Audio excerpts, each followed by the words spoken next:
día como hoxe é inevitable botar a vista atrás e facer balance de todo andado neste 2022.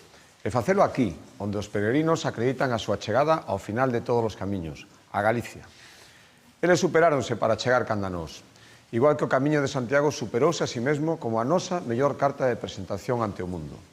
Ao longo do ano foron 438.000 as persoas que recolleron a Compostela neste centro de acollido peregrino, certificándose unha experiencia que seguro vai permanecer sempre no seu recordo. A elas hai que sumar outras moitas que completaron a ruta sen achegarse pola súa credencial. En este 2022 acadamos xuntos importantes fitos. Batemos o noso récord histórico de visitantes, máis de 6 millóns, o que significa que poidemos demostrar a nosa hospitalidade a moita máis xente de moitos lugares de España e tamén do resto do mundo. Galicia non é, ni moito menos, unha moda pasaseira, senón un lugar excepcional que vai seguir seducindo o mundo durante moitos anos máis. Hoxe culminamos un bienio santo único, pero a década xacobea vai continuar. Ademais da nosa indiscutible riqueza natural e cultural, a mellor carta de presentación de Galicia tamén deben ser os valores que nos unen. Esta terra é exemplo de responsabilidade, de estabilidade e de solidaridade. Reafirmarnos no que somos é especialmente relevante en momentos como este, cando estes principios ás veces resultan casi que rarezas.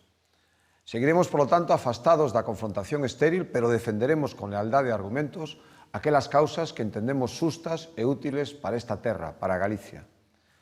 E pesas e incertezas, sairemos adiante, se permanecemos xuntos e centrados no verdadeiramente importante, que é o benestar cotián de Galicia.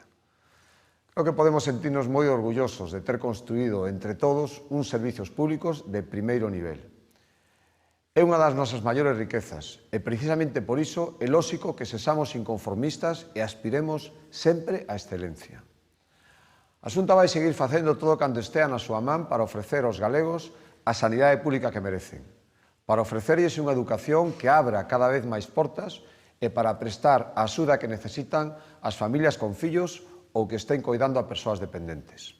Moitos galegos pasan estas datas preocupados pola súa economía familiar ou pola viabilidade do seu negocio.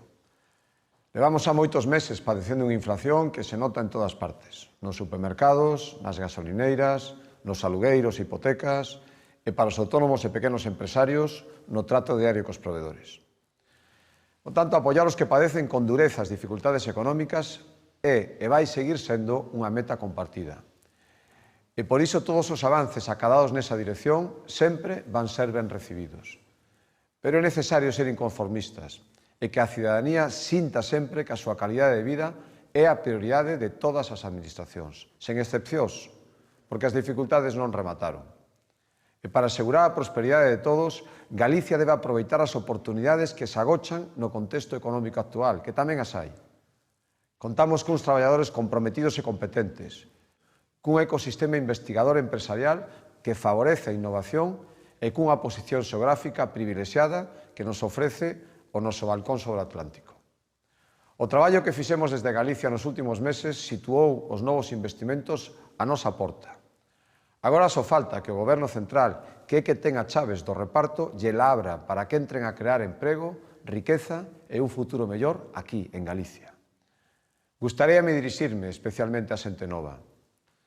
Sei que moitas veces parece que o mundo avanza a un ritmo moito máis lento que os dos vosos desexos e obxectivos, pero asegúrovos que con esforzo, constancia e dedicación a vida que soñades acabará chegando.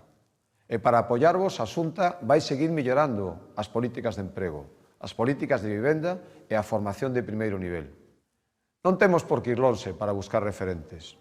Os equipos de emerxencias, os profesionais de sanidade, as forzas de seguridade e todos os traballadores que nestas datas redobran os esforzos. A entrega e a pericia habituais neles convertéronse en heroicidade na recente traxedia de Cerredo Cotobade. O accidente cobrouse 7 vidas que non van desaparecer do noso recordo.